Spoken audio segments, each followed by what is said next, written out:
Mix by Yadav films Bhojpuri Sonu Chimoli.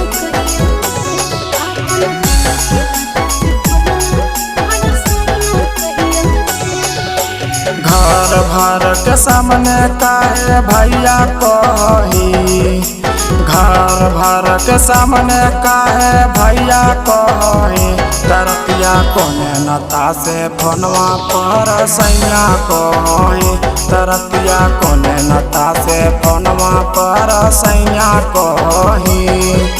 घर वाला के डर से तोरा भैया कहियो रे, घर वाला के डर से तोरा भैया कहियो रे, अपन दिला के नाता से फोनवा पर सैया कहियो रे, अपन दिला के नाता से फोनवा पर सैया कहियो रे।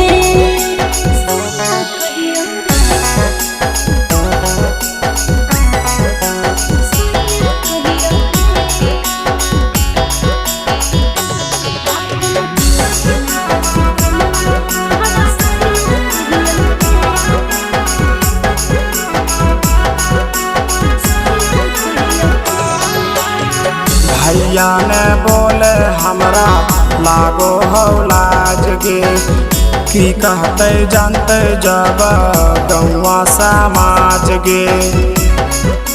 हे रे साचो में हॉकी छोरा एकदम से लोला रे, घर भर के सामने तोरा की कहियो बोल रे, टोकाला पर हमारा बलैया कही, टोकाला पर हमारा बलैया कही, तरतिया कोने नथा से फोनवा पर सैया कही, तरतिया कोने नथा से फोनवा पर सैया कही।